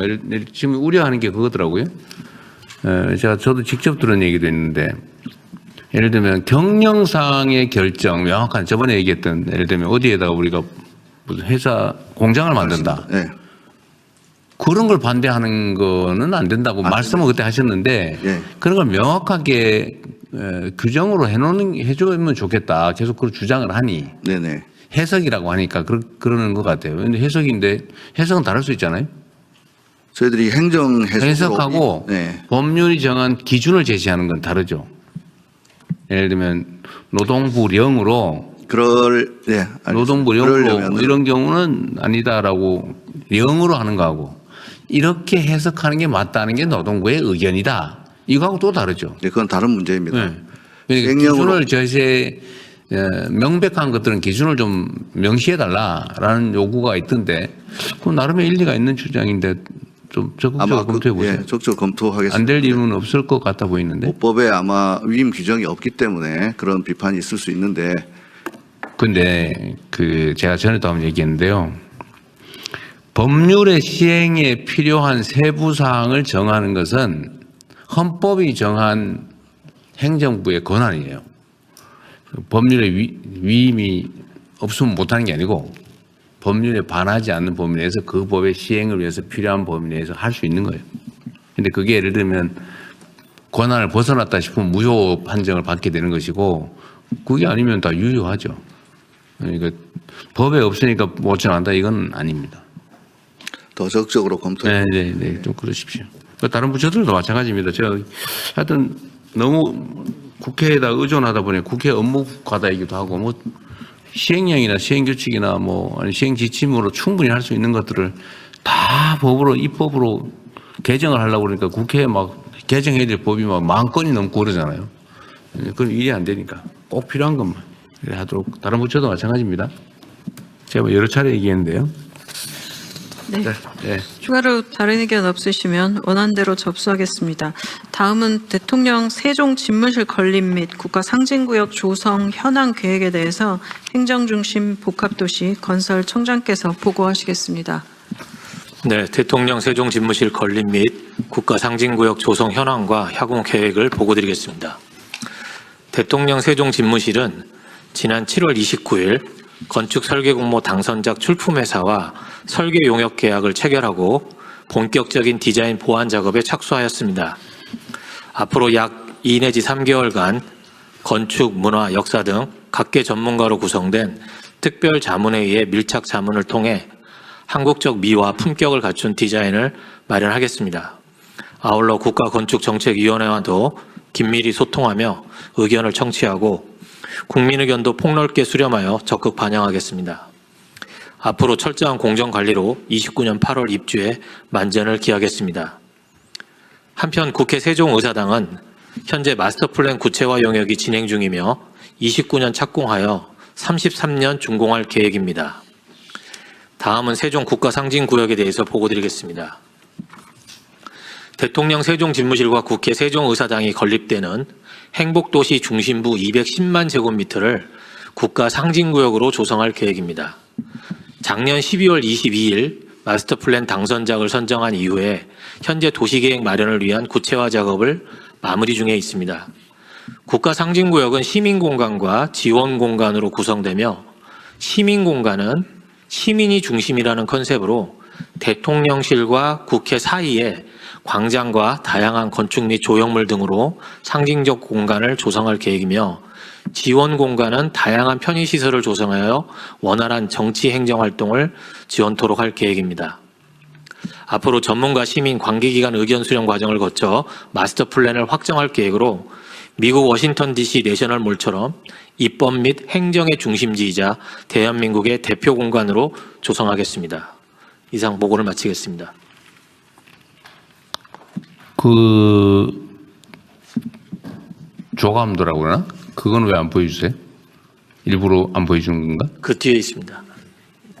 이제 우리 국민들께서도 뭐 관심 있는 부분일 테니까 저런 게 있다. 이게 이제 당선작이라는 거죠. 네, 그렇습니다. 아직 보완하기 전입니다. 보완 전의 당선작이고 이게 하여튼 대한민국의 정체성과 전통성을 좀 보완해야 되겠다는 의견들이 있는 거고, 그죠? 그렇습니다. 근데 이걸 새로 하려고 그러면 너무 시간이 많이 걸리니까 이걸 기본적으로 하되 이건 조감도 정도니까 반영해서 수정해 나가면 된다 그 말이죠? 네, 그렇습니다. 전문가들의 자문을 받아서 보완할 계획입니다. 그 김진애 국가건축위원장님 뭐 혹시 소견 있어요? 간단하게? 지금 이거 저번에 제가 부탁 한번 드렸었는데 한번 점검해 달라고. 네. 이 안건에 대해서는 이제 행복청의 권한이기 때문에 국건위도 뭐 자문해주거나 가끔 이제 조언을 해주는 정도인데요. 네. 지금 여기서도 이제 국건위하고 소통을 하신다고 행복청에서 보고하셨기 때문에 제가 소통에 대해서는 조금 몇 가지 말씀을 좀 드리고 싶습니다. 네, 요약해서 간단하게 그 내부 문제까지 얘기할 필요는 없을 것 같고. 여러분들 다들 아시다시피 모든 역사적인 좋은 건축물은 정말 야심찬 건축주와 그리고 열정적인 건축가가 합쳐졌을 때 만들어졌습니다.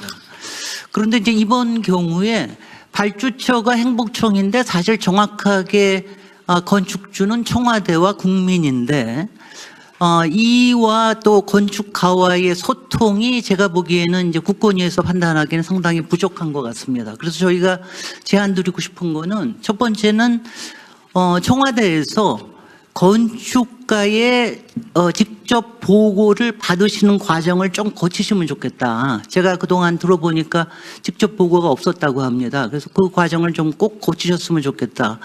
왜냐하면 청와대의 의견이 가장 아주 긴밀하게 반영이 돼야 되기 때문에. 근데 대통령부터 뭐 전문가들이 아닌데 아니요. 전문가가 아니기 때문에. 그거 대신하는 게 건축위원회 아닌가요? 아니요. 그렇지 않습니다. 이게 뭐냐면 저희는 권한이 없습니다. 이제 대통령을 자문하니까 대통령 대신 보는 거죠. 또 하나는요. 바로 그 말씀인데요. 이제 국민이라는 건축주와 행복청 건축가와의 직접 소통이 있는 자리가 없습니다. 그 저희가 솔직히 국건위에서 저희가 제안을 했던 거는 그런 소통의 과정을 국건위가 가운데서 중재를 하겠다 했는데 저희는 그냥 잘렸습니다. 그래서 이런 과정이 좋은 건축을 만들어내기 굉장히 어렵게 만드는 소통 구조다. 이 말씀을 좀 드리고 싶고요. 그다음에 두 번째로 말씀드리고 싶은 거는 이제 행복청에서는 이제 행정을 책임지고 있기 때문에 모든 게 잘 되고 있고 잘 고쳐서 일정을 잘 책임져서 마치겠다 이렇게 하시지만 지금 이렇게 바꾸고 이렇게 하면서 설계 과정이나 공사 일정 그대로 맞출 수는 도저히 없습니다. 저는 그 점에서 굉장히 정직해지셔야 된다고 생각합니다. 행복청에서도 조금 더 현실적으로 이 과정이나 또 시공 과정이나 이런 과정에 대해서 정확하게 보고를 하는 것이 오히려 필요하지 않을까. 왜냐하면 건축이라고 하는 거는 정말 영혼이 담기는 거기 때문에 여기에 그야말로 휴머노이드를 주문하듯이 할 수는 없거든요. 그래서 상당하게 시간이라는 게 필요한 과정이다. 이 말씀을 이런 좀 공개된 자리에서 꼭 한번 말씀드리고 싶었습니다. 그 대통령 자문기구는 대통령에게 자문을 하기 위해서 있는 거고 대통령이 모든 권한 사무에 관해서 의견을 낼 수 있는 거예요. 그런 거 하시라고 있는 거니까 여기에 대해서도 실제 집행 권한이 없다 그렇게 말씀 혹시 하시는 거면 그건 아니고 이건 원래 자문기구는 집행 권한이 없죠. 자문을 해주는 거예요. 보고 이렇게 하면 좋겠다라고 저한테 의견을 내주시면 좋겠고요. 어차피 저도 이런 거 이거 봐도 뭘 압니까? 저 같은 경우도 이게 정확하게 알기 어려우니까 국가건축자문위원회가 이런 문제에 대해서 저한테 자문을 해주세요. 그리고 필요하면 업무 보고도 좀 받으시고요. 저 그렇게 하십시오.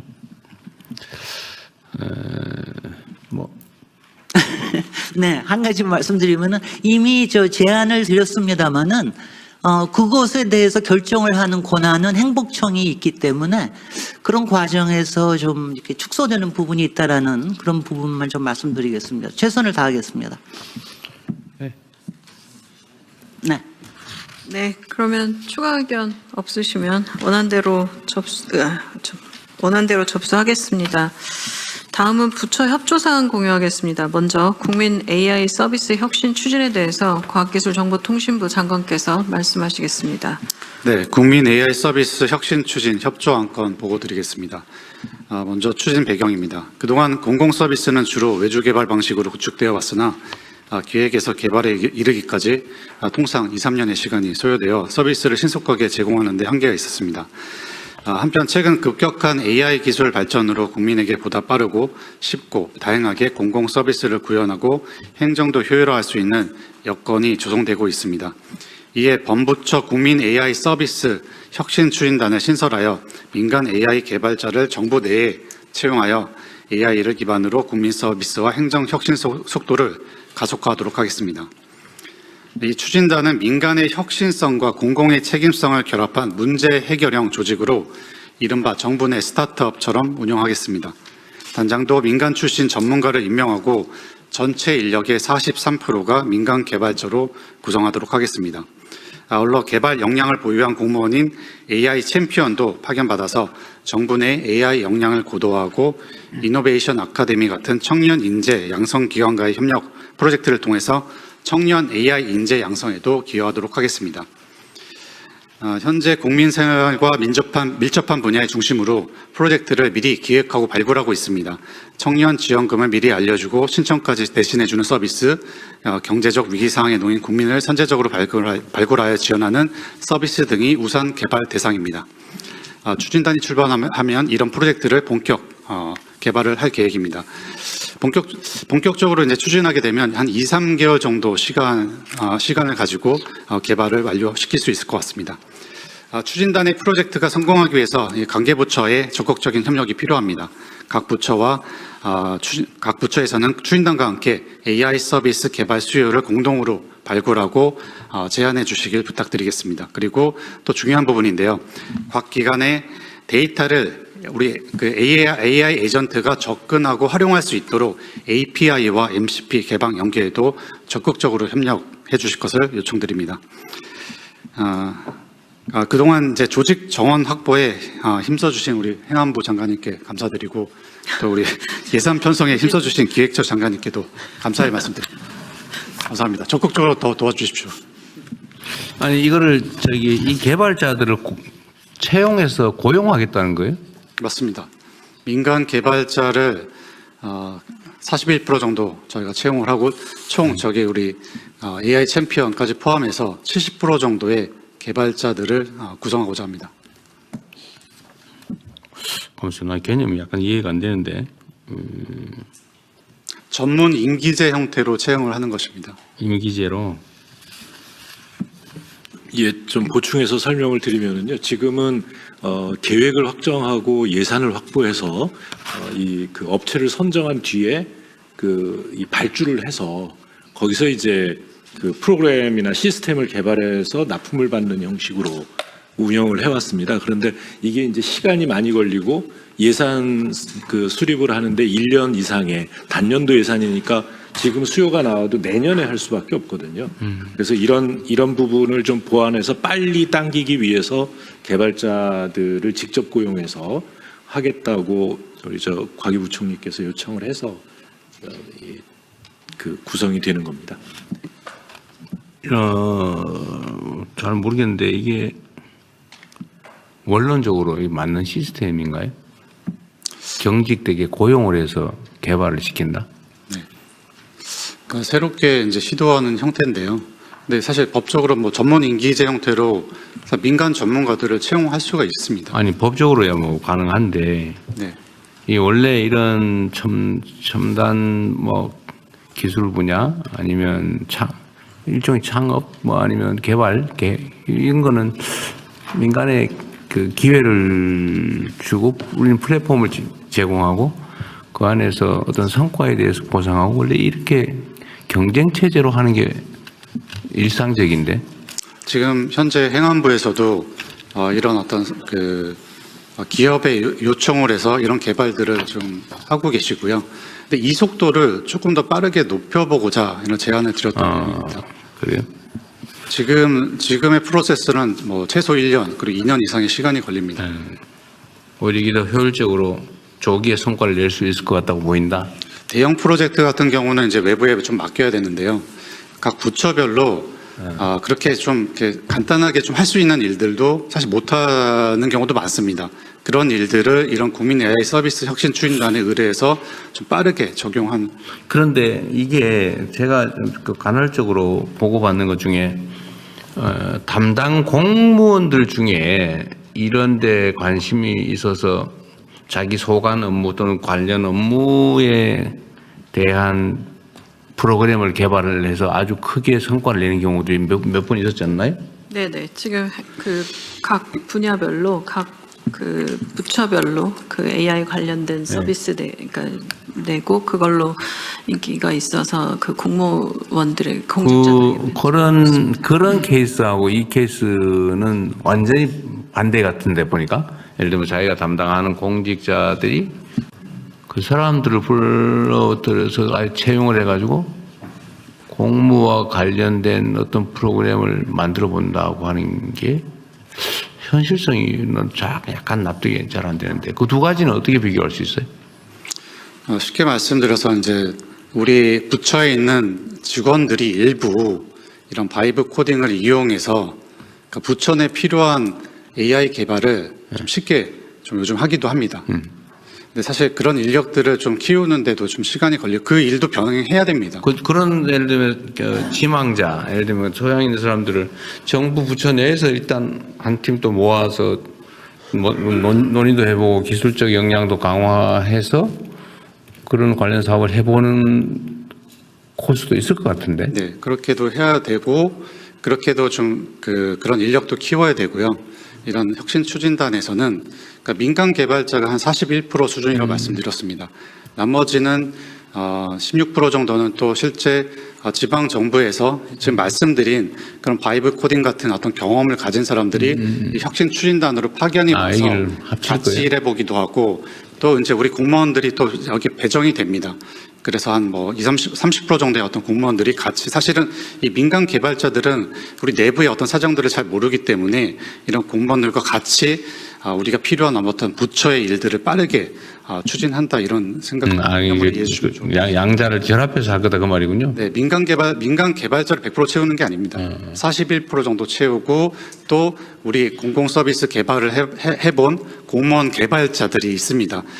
그 행안부에서 AI 챔피언이라는 인력들을 키워내고 있습니다. 이 인력들도 같이 참여하고 전체 기획할 수 있는 공무원 조직들도 같이 참여합니다. 그래서 이 조직은 과기정통반이 운영하는 것이 아니라 범부처 차원에서 같이 운영하는 것입니다. 네. 아까 누가 뭐 얘기하려고 했어요? 예, 접니다. 전남광주 통합특별시장입니다. 지방정부 입장에서 보면 지금 대통령님 말씀하신 게 굉장히 중요한 지점입니다. 그러니까 민간 개발자를 채용하는 것은 지방정부든 중앙부처든 필요한 일인데 그거보다 실제 행정의 과정과 내용을 알고 있는 직원들을 교육시켜서 활용하는 것이 되게 중요해 보입니다. 실제로 지금 행안부에서 이걸 하고 있는데 연간 25명에서 30명 정도밖에 안 되거든요. 저희 시의 경우에 보니까 25년도에 전문인재 1명이 배출이 됐는데 이 7급 전산 7급 주무관인데 출장 예비 자동 정산 프로그램 AI 여비몬, 그다음에 협상 계약 관리 및 평가 자동 시스템 이런 걸 직접 개발을 해냅니다. 그러니까 말씀하신 대로 민간 개발자가 들어와서 기술적인 부분을 제공해 주는 거 하고 행정 경험이 있는 직원들이 공무원들이 실질적으로 이것을 간단한 것들은 실질적으로 개발해서 활용하는 것은 조금 다른 차원이고 그런 점에서 행안부가 지금 하고 있는 AI 데이터 활용 전문인재 정원을 크게 확대해달라는 것이 현장의 목소리입니다. 네, 그대로 참고하시고요. 예, 의견 말씀드리겠습니다. 행안부에서 지금 AI 챔피언을 공무원들 사이에 발굴해서 육성하고 있는데요. 작년에 한 540명 했고요. 올해는 전부 1,200명 정도가 나올 예정인데요. 그 중에서 지금 과기부총님 말씀하신 소위 블랙 등급이라고 그럽니다. 최고급 개발 실력을 갖춘 AI 챔피언이 지금 18명이 나왔습니다. 그리고 그 밑에 블루 등급이 76명. 이렇게 해서 이 인력들을 저 팀하고 코워크를 할 수 있게 그렇게 할 계획입니다. 알겠습니다. 네, 그럼 다음은 2016 여수 세계 3박람회 준비사항 보고 및 협조에 대해서 전남 광주 통합특별시장께서 말씀하시겠습니다. 네. 자료 준비된 거 없었어요? 있습니다. 먼저 저희 특별시 여수에서 오는 9월 1일에 개막하는 2016 여수 세계 선박람회 홍보 영상을 보시겠습니다. 이 홍보 영상이 초창기에 마련한 거라서 여전히 전라남도 여수시 이렇게 나오는 것을 양해해 주십시오.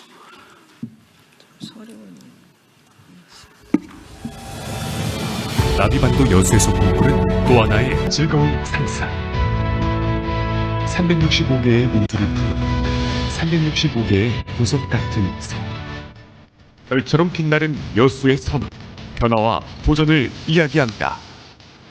섬의 과거, 현재, 미래가 공존하는 빛의 터널을 따라 섬들의 이야기가 하나의 빛으로 피어납니다. 여수세계 섬 박람회는 섬의 무한한 가능성이 살아 숨쉬는 하나의 거대한 세계를 완성합니다. 섬, 바다와 미래를 잇다. 2026 여수세계 섬 박람회.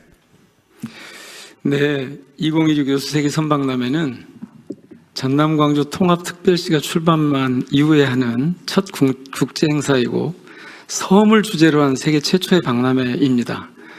잘 아시는 것처럼 섬은 생태, 역사, 문화적 가치와 성장 잠재력을 품은 인류의 자산입니다. 동시에 해수면 상승, 자원 고갈, 인구 소멸 등 인류가 직면한 위기를 가장 먼저 겪는 곳이기도 합니다. 이번 박람회에서는 섬의 특별한 가치를 세계와 나누고 지속 가능한 섬 발전의 청사진을 함께 모색해보고자 합니다. 대통령님의 관심과 행안부 등 정부 부처의 전폭적인 지원 덕분에 행사장 시설과 전시 준비가 끝났습니다. 관람객 수송이나 안전대책도 마련했고요. 자세한 내용은 지금 여기 전산 자료는 올라와 있지 않은데 저희들이 부침 자료를 여기 자료집에 드렸습니다. 이걸 좀 참고하시면 좋겠습니다. 이제 남은 기간이 한 20여일 되는데요. 이 기간 동안에 시설물 안전부터 행사 운영 전반을 다시 꼼꼼하게 정비하겠습니다. 각 부처하고 산하기관에서도 함께 관심 갖고 힘을 모아주시면 좋겠습니다. 박람회를 좀 널리 알려주시고 직접 여수를 찾아서 함께 해주시면 더욱 든든하겠습니다. 특히 대통령님의 개막식 참석을 정중하게 요청드립니다. 이번 박람회는 대한민국이 섬과 해양의 미래를 세계에 제시하는 무대입니다. 대통령님께서 함께 해주신다면 해양 강국을 향한 국가 의지를 더욱 분명하게 보여줄 수 있을 것으로 기대가 됩니다. 무엇보다도 석유화학 침체로 어려움을 겪고 있는 여수 지역 주민들에게도 큰 격려가 될 것 같습니다. 고맙습니다. 네, 다음 진행하세요. 이어서 정부 주요 정책에 대한 홍보 영상 상여 있겠습니다. 이번 주는 기획예산처 영상입니다. 기획예산처 장관께서 영상 소개해 주시겠습니다. 네, 기획선처 박홍근 장관입니다. 질체배 실무자들이 이거 한 1시간 반, 2시간 걸리는데 좀 찍자고 있을 때 15분 보고 시간, 쉴 시간도 안 주면서 이런 데 시간을 내가 써야 되냐라고 반문을 했습니다. 그런데 이 국가 재정이라는 게 결국 숫자로 드러나는데 청년들이 더구나 이걸 이해하기 좀 어렵다.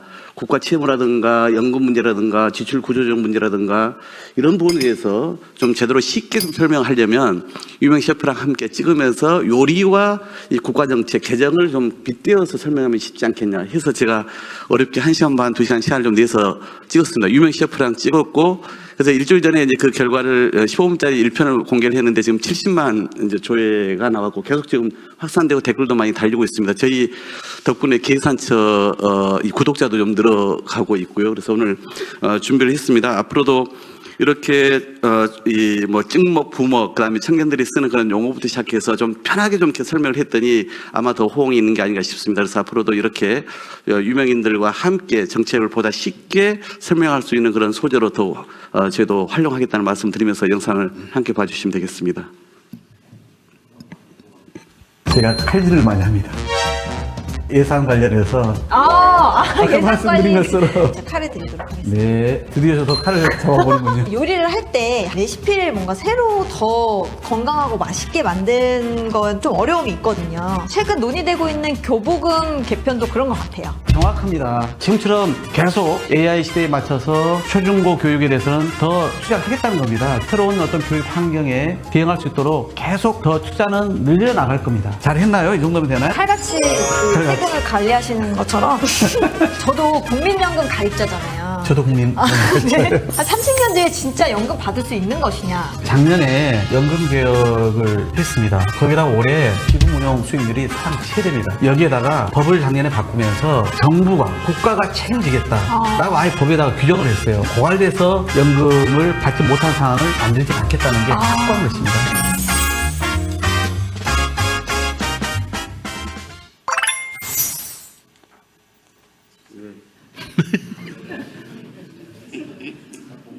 출연진이 별로 같은데. 저 박은영 셰프가 요즘 청년들에게 엄청 인기를 끌고 있는. 그래요? 근데 문제는 접니다. 취향이 좀 다른 모양이네요. 칼질이라는 단어가 제일 눈에 귀에 들렸습니다. 이제 국민 여러분들께서 실시간으로 보내주신 의견 듣고 답변하는 소통 시간 갖겠습니다. 국무조정실장께서 국민 의견을 소개해 주시겠습니다. 예, 오늘도 많은 국민들께서 국무회의를 시청해 주시고 다양한 의견을 올려주셨습니다. 먼저 모두 말씀 관련입니다. 나태호님께서 세종은 21세기 디지털 인공지능 도시 화이팅이라고 응원의 말씀을 주셨습니다. 다음은 중동전쟁 관련입니다. 불주먹님께서 채석값 오르는 게 장난 아님 이런 말씀을 주셨습니다. 그리고 다음은 메가 프로젝트 관련입니다. 든든 국밥님께서 이건 속도 싸움임, 용수 부족이 제일 걱정이라는 의견을 주셨고요. 피니시 라인님께서는 칸막이 없애고 소통하라는 의견을 주셨습니다. 또 하켄님께서는 2029년 펩 1차 완공 예정이라고요?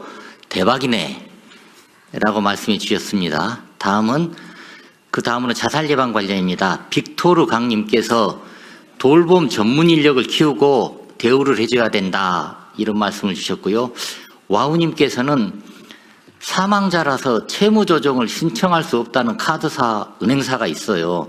본인이 신청해야 하는데 가족은 안 된다네요. 이런 말씀을 주셨습니다. 이거는 나중에 금융위에서 좀 점검을 해 주셨으면 합니다. 그리고 다음은 세종 집무실 관련입니다. 띵야님께서 외부 모습은 그냥 네모 꿈이에요. 한국스러운 부드러움이 안 보이는 것 같습니다. 라는 말씀을 주셨습니다. 또 고양이는 신님께서 국중박 인기 보면 답 나온 거 아닌가요? 가장 한국스러운 게 가장 멋짐이라는 말씀을 올려주셨습니다. 오늘 국무회의 의견은 여기까지입니다.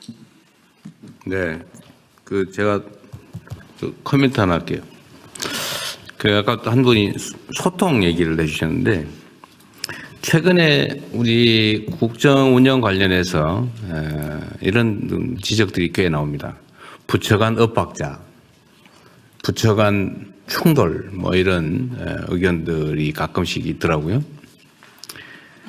그런데 예를 들면 주 52시간제 도입에 대해서 산업부 장관께서 필요한 것 같다라고 의견을 내고 노동부 장관은 안 되겠다 그거 또 신중해야 된다라고 의견을 내는 과정에서 이거 부처 간에 조율되지 않은 의견들이 대외 발표가 됐다. 이거 엇박자다, 충돌이다, 이런 지적과 비판이 있었습니다.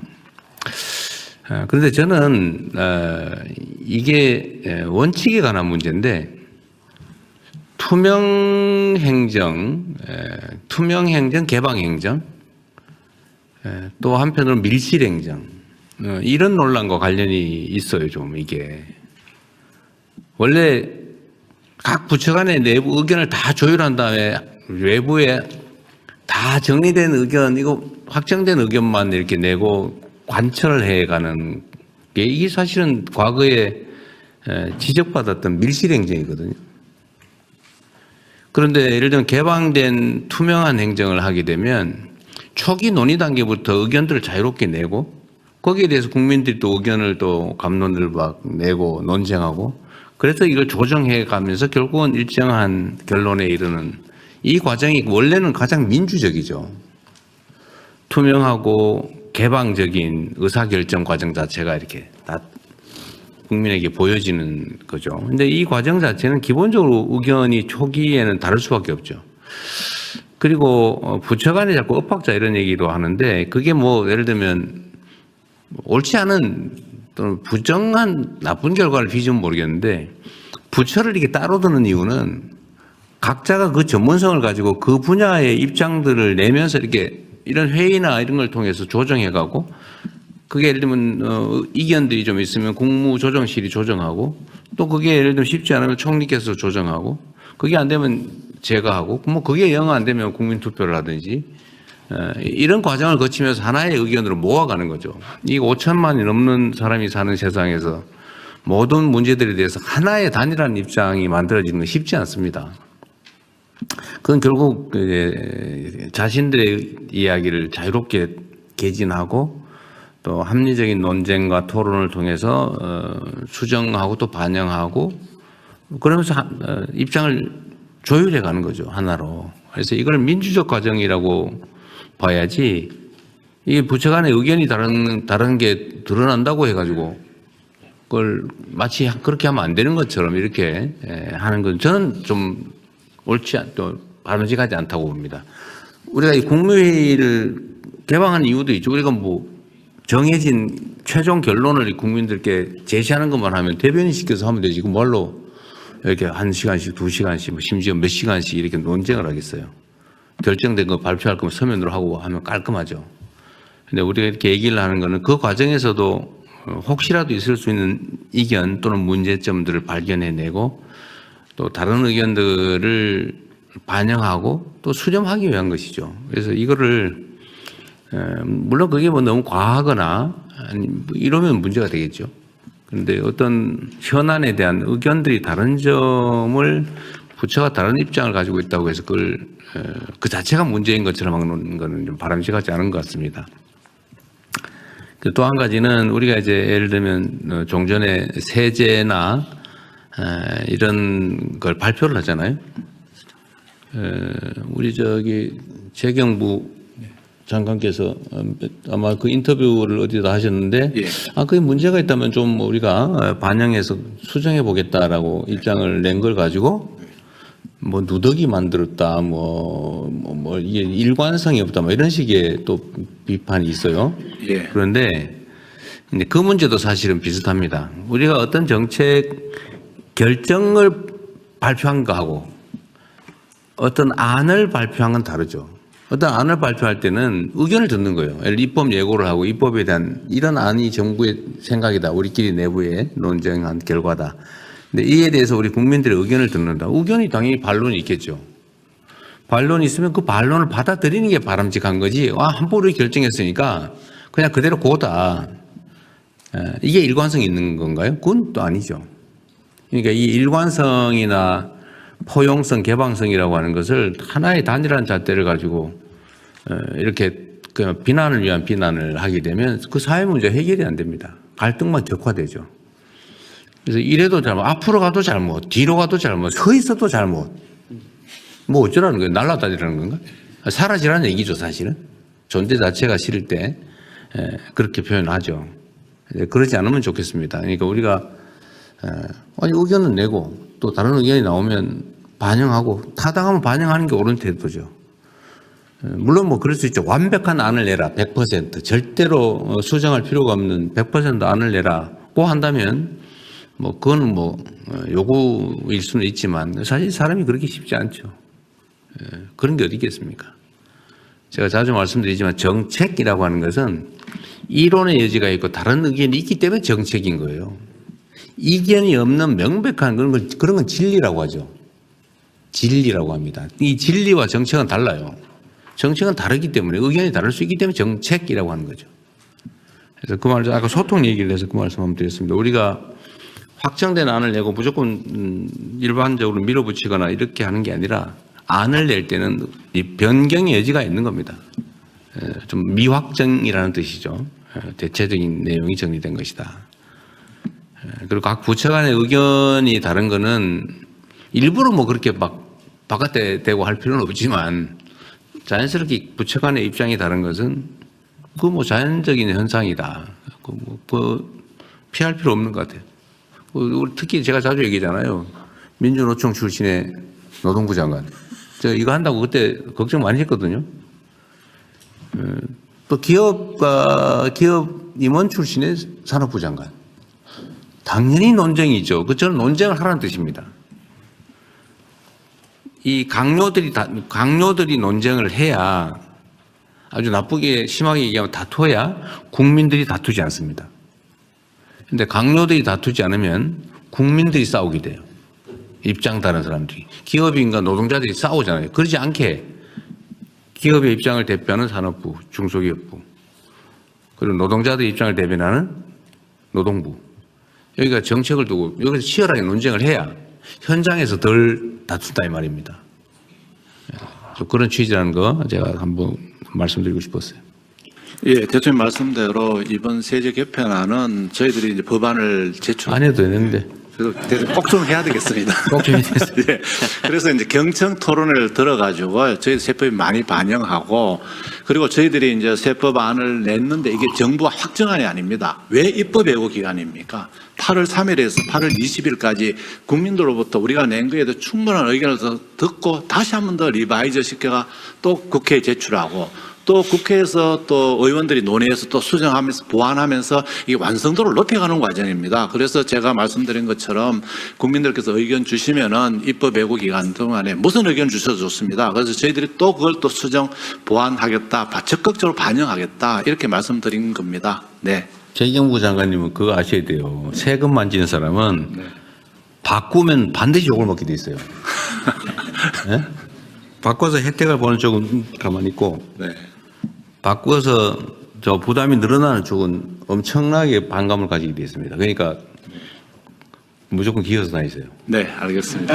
알겠습니다. 그러면 의안 심의를 진행하겠습니다. 예, 의안 심의는 비공개로 운영하겠습니다. 언론인 여러분께서는